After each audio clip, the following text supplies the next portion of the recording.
നമസ്കാരം. ബിസിനസ് സ്റ്റഡീസിന്റെ മറ്റൊരു ക്ലാസ്സിലേക്ക് എല്ലാവർക്കും സ്വാഗതം. ബിസിനസ് സ്റ്റഡീസ് 4 ചാപ്റ്റേഴ്സ് നമ്മൾ കംപ്ലീറ്റ് ചെയ്തു. 5ാമത്തെ ചാപ്റ്ററിലേക്ക് പ്രവേശിക്കുകയാണ്. ഏതാണ് 5ാമത്തെ ചാപ്റ്റർ എന്നറിയോ? മാനേജ്മെന്റിന്റെ സെക്കൻഡ് ഫംഗ്ഷൻ ആണ്. ഏതൊക്കെയായിരുന്നു മാനേജ്മെന്റിന്റെ ഫംഗ്ഷൻസ്? മറന്നുപോയോ? First one planning, second one organising, third one staffing, fourth one directing, last one controlling.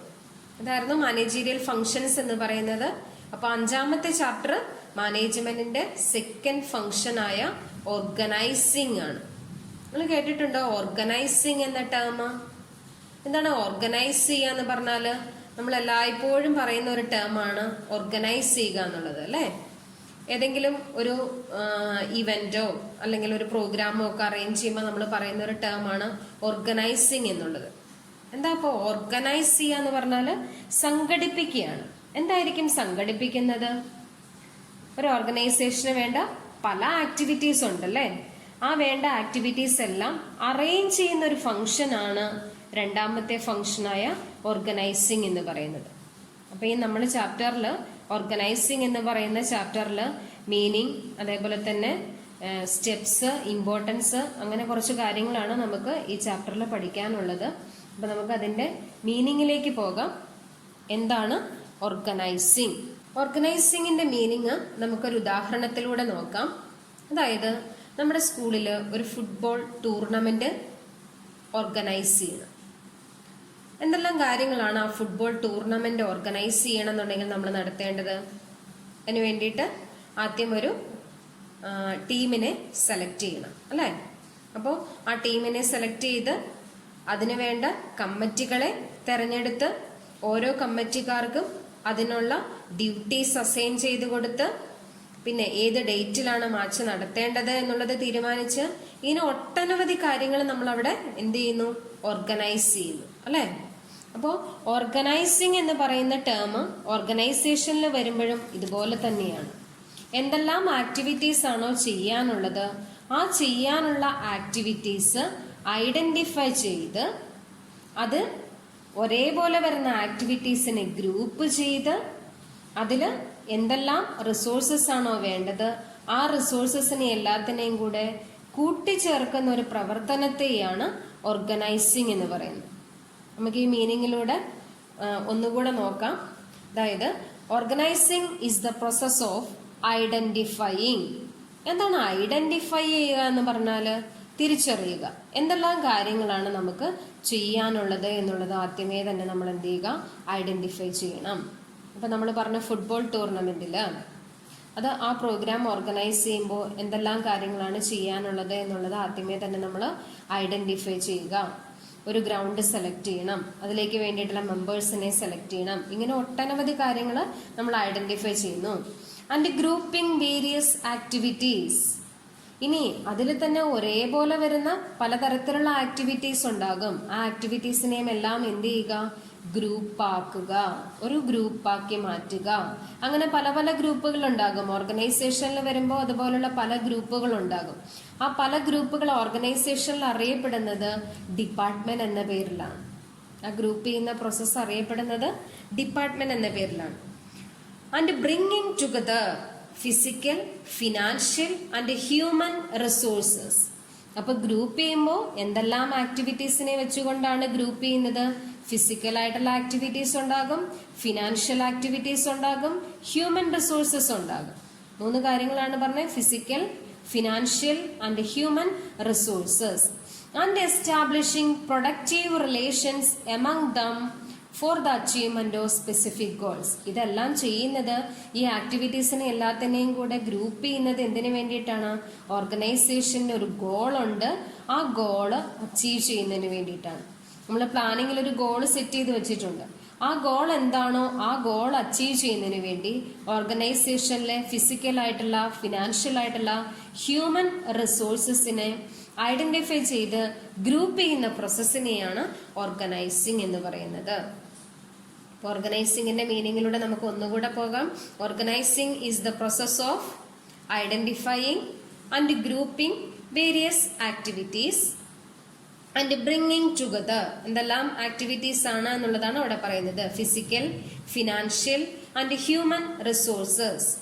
Four what purpose, എന്തിനു വേണ്ടിയിട്ടാണ് ഈ റിസോഴ്സസിനെ എല്ലാം ഗ്രൂപ്പ് ചെയ്യുന്നത്? And establishing productive relations among them for the achievement of specific goals. Okay, the next topic എന്ന് പറയുന്നത് steps in the process of organizing ആണ്. ഒരു ഫംഗ്ഷൻ നമ്മൾ ഓർഗനൈസ് ചെയ്യുമ്പോൾ ഏതെല്ലാം സ്റ്റെപ്സ് ആണ് അവിടെ നമ്മൾ ഫോളോ ചെയ്യേണ്ടത്? നമ്മൾ പ്ലാനിങ്ങിലും കുറച്ച് സ്റ്റെപ്സ് പഠിച്ചിരുന്നു അല്ലേ?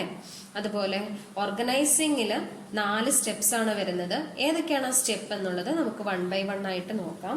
ഫസ്റ്റ് സ്റ്റെപ്പ് എന്ന് പറയുന്നത് identification and division of work ആണ്. നമ്മൾ മീനിങ് പറഞ്ഞപ്പോൾ നമ്മൾ പറഞ്ഞായിരുന്നു ഐഡന്റിഫിക്കേഷൻ ഓഫ് ആക്ടിവിറ്റി.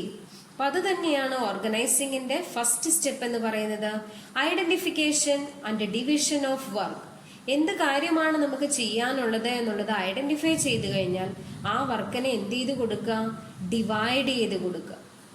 ഇപ്പൊ ഒരു ഓർഗനൈസേഷൻ എടുത്തു കഴിഞ്ഞാൽ ആ ഓർഗനൈസേഷനിൽ നമ്പർ ഓഫ് ആക്ടിവിറ്റീസ് ചെയ്യാനുണ്ടാകും അല്ലേ? ഒരു യൂണിറ്റ് പ്രൊഡ്യൂസ് ചെയ്യണമെന്നുണ്ടെങ്കിൽ അവിടെ പല ആക്ടിവിറ്റീസിലൂടെയാണ് ആ ഒരു യൂണിറ്റ് അവിടെ പ്രൊഡ്യൂസ് ചെയ്ത് ഒരു പർട്ടിക്കുലർ പ്രൊഡക്റ്റായി മാറുന്നത്. അപ്പോൾ ആ ആക്ടിവിറ്റീസ് നമ്മൾ ടോട്ടൽ വർക്ക് എന്ന് പറയും.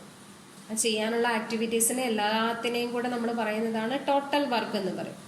ആ ടോട്ടൽ വർക്കിനെ ചെറിയ ചെറിയ ജോബ്സ് ആയിട്ട്, അതിൽ നിന്നും ചെറിയ ചെറിയ സബ് ജോബ്സ് ആയിട്ട് എന്ത് ചെയ്ത് കൊടുക്കും? ഡിവൈഡ് ചെയ്ത് കൊടുക്കും. അതുകൊണ്ട് എന്താ ഗുണം? ഓരോരുത്തർക്കും അവനവന് ഏൽപ്പിച്ചിരിക്കുന്ന ഡ്യൂട്ടി എന്താണോ അത് കൃത്യമായിട്ട് ചെയ്യാനായിട്ട് സാധിക്കും. അപ്പോൾ ഓരോ ഇൻഡിവിജ്വൽസിനായിട്ട് ഓരോ ഡിപ്പാർട്ട്മെന്റും ചെയ്യേണ്ട ആക്ടിവിറ്റി എന്തൊക്കെയാണോ അതങ്ങനെ ഡിവൈഡ് ചെയ്ത് കൊടുക്കുന്ന പ്രോസസ്സിനെയാണ് നമ്മൾ ഓർഗനൈസിങ്ങിന്റെ ഫസ്റ്റ് സ്റ്റെപ്പായ ഡിവിഷൻ ഓഫ് വർക്ക് എന്ന് പറയുന്നത്. അപ്പോൾ first step in organising process is division of work ആണ്. Total work is divided into several jobs and sub jobs. Total work is divided into several jobs and sub jobs. ടോട്ടലായിട്ട് ചെയ്യാനുള്ള വർക്കിനെ ചെറിയ ചെറിയ ജോലികളായിട്ട്. ഇപ്പോൾ ഉദാഹരണത്തിന് നമ്മൾ നേരത്തെ പറഞ്ഞ ഫുട്ബോൾ ടൂർണമെന്റ് തന്നെ നമുക്ക് എടുക്കാം. അവിടെ നമ്പർ ഓഫ് ആക്ടിവിറ്റീസ് ഒരു ടൂർണമെന്റ് സംഘടിപ്പിക്കണം എന്നുണ്ടെങ്കിൽ, ഓർഗനൈസ് ചെയ്യണം എന്നുണ്ടെങ്കിൽ നമ്മൾ അറേഞ്ച് ചെയ്യേണ്ടതായിട്ടുണ്ട് അല്ലേ? അതിനുവേണ്ട ഫിനാൻസ് കണ്ടെത്തണം. അതെന്ത് ചെയ്യുന്നു? ഒരു ടീമിനെ ഏൽപ്പിക്കുകയാണ്. ഒരു 3 പേരടങ്ങുന്ന ഒരു ടീമിനെ അതിനുള്ള ഫിനാൻസ് കണ്ടെത്താനായിട്ട് ഏൽപ്പിക്കുന്നു. ഇനി അതിനുള്ള നോട്ടീസ് പ്രിപ്പയർ ചെയ്യണം. അതെന്ത് ചെയ്തു? വേറൊരു ടീമിനെ ഏൽപ്പിച്ചു. ഇനി അതിനുള്ള ഗ്രൗണ്ട് കണ്ടെത്തണം. അതെന്ത് ചെയ്തു? വേറൊരു ടീമിനെ ഏൽപ്പിച്ചു. അപ്പൊ ഇങ്ങനെ ചെയ്യാനുള്ള ആക്ടിവിറ്റീസ് എന്തൊക്കെയാണോ അത് ഓരോരുത്തർക്കായിട്ട് എന്ത് ചെയ്ത് കൊടുത്തു? ഡിവൈഡ് ചെയ്ത് കൊടുത്തു. ആ ഡിവൈഡ് ചെയ്ത് കൊടുക്കുന്ന പ്രോസസ്സിനെയാണ് നമ്മൾ എന്തെന്ന് പറയുന്നത്? ഡിവിഷൻ ഓഫ് വർക്ക് എന്ന് പറയുന്നത്. ഓർഗനൈസിങ്ങിന്റെ ഫസ്റ്റ് സ്റ്റെപ്പാണ് division of work. The total work is divided into several jobs and sub jobs. ഓരോ ഇൻഡിവിജ്വൽസിനായിട്ട്, ഓരോ ഡിപ്പാർട്ട്മെന്റിനായിട്ട് ഓർഗനൈസേഷന് ഡ്യൂട്ടി ഡിവൈഡ് ചെയ്ത് കൊടുക്കുന്നു. സെക്കൻഡ് സ്റ്റെപ്പ് എന്ന് പറയുന്നതാണ് ഡിപ്പാർട്ട്മെന്റലൈസേഷൻ. എന്താണ് ഡിപ്പാർട്ട്മെന്റ് എന്ന് പറഞ്ഞാല്? നമ്മൾ നേരത്തെ പറഞ്ഞു ഡിപ്പാർട്ട്മെന്റ് എന്താന്നുള്ളത് അല്ലേ? ഒരേപോലെ വരുന്ന, സിമിലർ ആയിട്ട് വരുന്ന ആക്ടിവിറ്റീസ് എല്ലാം ഒരു ഗ്രൂപ്പാക്കി മാറ്റും. ആ ഗ്രൂപ്പ് അറിയപ്പെടുന്നത് ഏത് പേരിലാണ്? ഡിപ്പാർട്ട്മെന്റ് എന്ന പേരിലാണ്. നമ്മൾ ഓർഗനൈസേഷനിൽ, പലതരത്തിലുള്ള ഓർഗനൈസേഷനിൽ പോയിട്ടുണ്ടെന്നുണ്ടെങ്കിൽ അവിടെ പല ഡിപ്പാർട്ട്മെന്റുകൾ കണ്ടിട്ടുണ്ടാകും നിങ്ങൾ അല്ലേ? പർച്ചേസ് ഡിപ്പാർട്ട്മെന്റ് എന്ന് പറഞ്ഞ് അവിടെ നെയിം ബോർഡ് വെച്ചത് കണ്ടിട്ടുണ്ടോ? Purchase department, sales department, finance department എന്നൊക്കെ പറഞ്ഞുകൊണ്ട് പല നെയിം ബോർഡുകൾ കാണും. അപ്പൊ ഇവിടെ എന്താണ് ആക്ടിവിറ്റി? നമ്മൾ ഫസ്റ്റ് സ്റ്റെപ്പിൽ വർക്ക് എന്ത് ചെയ്തു? ഡിവൈഡ് ചെയ്തു. ആ ഡിവൈഡ് ചെയ്ത വർക്കിൽ സിമിലർ ആയിട്ട് വരുന്നത്, അതായത് സെയിൽസുമായിട്ട് ബന്ധപ്പെട്ടുള്ള കാര്യങ്ങളെല്ലാം ഏത് ഡിപ്പാർട്ട്മെന്റ് ചെയ്യും? സെയിൽസ് ഡിപ്പാർട്ട്മെന്റ് ചെയ്യും. റോ മെറ്റീരിയൽസ് പർച്ചേസ് ചെയ്യുക, അങ്ങനെയൊക്കെയുള്ള കാര്യങ്ങൾ ഏത് ഡിപ്പാർട്ട്മെന്റ് ചെയ്യുന്നു? പർച്ചേസ് ഡിപ്പാർട്ട്മെന്റ് ചെയ്യുന്നു. ഇനി മാനുഫാക്ചറിംഗ് ഡിപ്പാർട്ട്മെന്റിന്റെ പ്രവർത്തനം എന്ന് പറയുന്നത് എന്താ? പ്രൊഡക്ഷൻ നടത്തുക എന്ന് പറയുന്നത് മാനുഫാക്ചറിംഗ് ഡിപ്പാർട്ട്മെന്റ് ചെയ്യും. ഇനി ആ പർട്ടിക്കുലർ പ്രൊഡക്റ്റ് പാക്ക് ചെയ്ത് അതിന് ലേബൽ കൊടുത്ത് അതിന്റെ പ്രൈസ് തീരുമാനിക്കുക എന്ന് പറയുന്ന ഏത് ഡിപ്പാർട്ട്മെന്റ് ചെയ്യും? മാർക്കറ്റിംഗ് ഡിപ്പാർട്ട്മെന്റ് ചെയ്യും. അപ്പോൾ ഒരേപോലെ വരുന്ന ആക്ടിവിറ്റീസിനെ എന്ത് ചെയ്യുന്നു? ലാർജ് യൂണിറ്റ് ആക്കി മാറ്റുന്നു. ആ യൂണിറ്റ് അറിയപ്പെടുന്നത് ഏത് പേരിലാണ്? ഡിപ്പാർട്ട്മെന്റ് എന്ന പേരിലാണ് അറിയപ്പെടുന്നത്. ഇങ്ങനെ ഡിപ്പാർട്ട്മെന്റ് ആക്കി മാറ്റുന്ന ഗ്രൂപ്പിംഗ് പ്രോസസ്സിനെയാണ് നമ്മൾ എന്ത് പറയുന്നത്? ഡിപ്പാർട്ട്മെന്റലൈസേഷൻ എന്ന് പറയുന്നത്. അപ്പൊ അതാണ് ഓർഗനൈസിംഗിന്റെ സെക്കൻഡ് സ്റ്റെപ്പ് എന്ന് പറയുന്നത്, ഡിപ്പാർട്ട്മെന്റലൈസേഷൻ. എന്താണ് ഡിപ്പാർട്ട്മെന്റലൈസേഷനിൽ ചെയ്യുന്നത്? In the second step, combine or group similar jobs into larger unit. This larger unit is called department. This grouping process is called departmentalization. Okay. Third step പറയുന്നു assignment of duty. എന്താ assignment എന്ന് പറഞ്ഞാല് നിങ്ങൾക്ക് assignment ഒക്കെ എഴുതി പരിചയമുണ്ടല്ലേ? എന്താണ് assignment? നമുക്ക് തരുന്ന ഡ്യൂട്ടിക്കാണ് അസൈൻമെന്റ് എന്ന് പറയുന്നത്. അപ്പോ എന്താണ് ഡ്യൂട്ടി? അത് ഏൽപ്പിച്ചു കൊടുക്കലാണ് മൂന്നാമത്തേത് അസൈൻമെന്റ് ഓഫ് ഡ്യൂട്ടി എന്ന് പറയുന്നത്. രണ്ടാമത്തെ സ്റ്റെപ്പിൽ നമ്മൾ ഫസ്റ്റ് സ്റ്റെപ്പിൽ നമ്മൾ എന്ത് ചെയ്തു?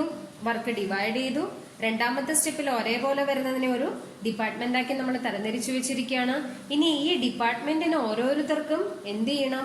ഓരോ ചുമതലക്കാരെ നമുക്ക് ഏൽപ്പിച്ചു കൊടുക്കണം. ആ ചുമതലക്കാരെ ഏൽപ്പിച്ചു കൊടുക്കുന്നതിനെയാണ് അസൈൻമെന്റ് ഓഫ് ഡ്യൂട്ടി എന്ന് പറയുന്നത്. അത് വെറുതെ ഏൽപ്പിച്ചു കൊടുക്കാനായിട്ട് സാധിക്കോ?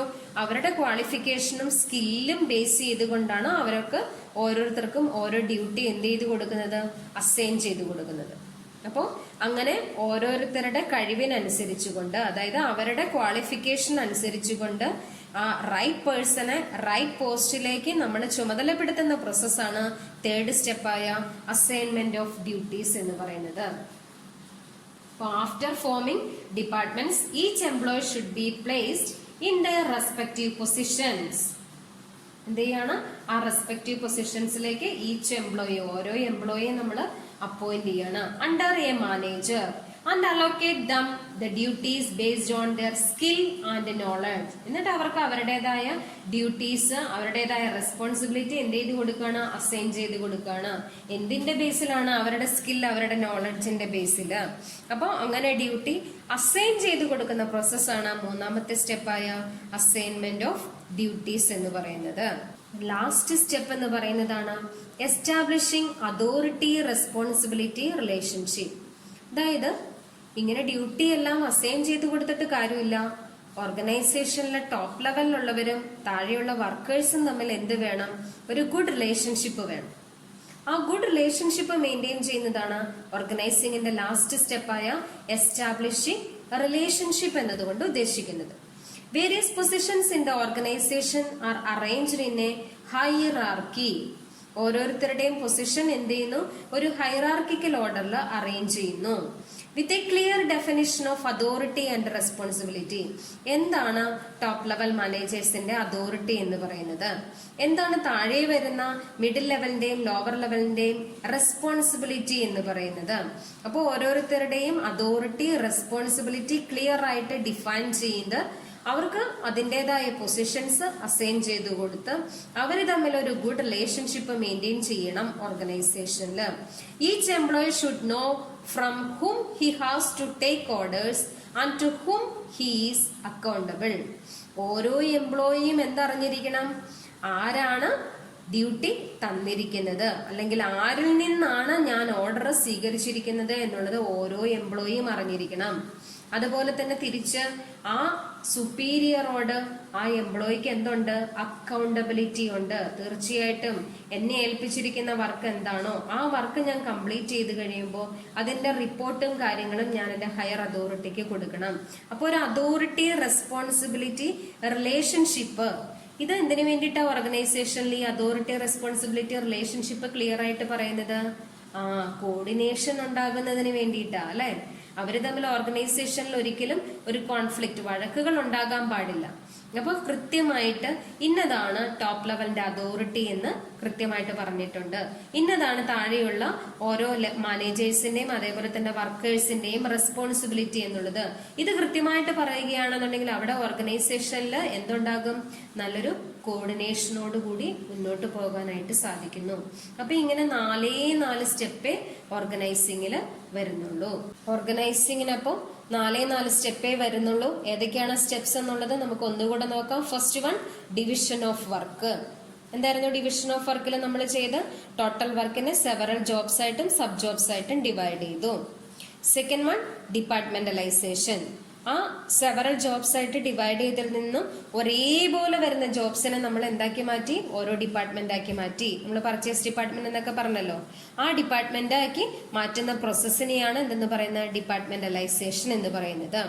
മൂന്നാമത്, ഓരോ ഡിപ്പാർട്ട്മെന്റിനും ഓരോ ഡ്യൂട്ടി അസൈൻ ചെയ്ത് കൊടുക്കുകയാണ്, ഓരോ വ്യക്തികളെ ചുമതലപ്പെടുത്തുകയാണ്. അതാണ് മൂന്നാമത്തേത്, അസൈൻമെന്റ് ഓഫ് ഡ്യൂട്ടീസ് എന്ന് പറയും. ലാസ്റ്റ് വൺ, എസ്റ്റാബ്ലിഷിംഗ് റിലേഷൻഷിപ്പ് ആണ്. ഒരു ഗുഡ് റിലേഷൻഷിപ്പ് ഓർഗനൈസേഷനിൽ മെയിൻറ്റെയിൻ ചെയ്യണം. എന്തിനു വേണ്ടിയിട്ടാണ് ആ ഗുഡ് റിലേഷൻഷിപ്പ് മെയിൻറ്റെയിൻ ചെയ്യുന്നത്? ഓർഗനൈസേഷനിൽ കോർഡിനേഷൻ ഉണ്ടാകുന്നതിന് വേണ്ടിയിട്ട്. അങ്ങനെ ഒരു ഗുഡ് റിലേഷൻഷിപ്പ് മെയിൻറ്റെയിൻ ചെയ്യുന്നതാണ് ലാസ്റ്റ് സ്റ്റെപ്പ് എന്ന് പറയുന്നത്. അപ്പൊ ഇങ്ങനെ 4 സ്റ്റെപ്പേ ഓർഗനൈസിങ് പ്രോസസ്സിൽ വരുന്നുള്ളൂ. കൃത്യമായിട്ട് സ്റ്റെപ്സ് പഠിക്കുക. Okay, thank you.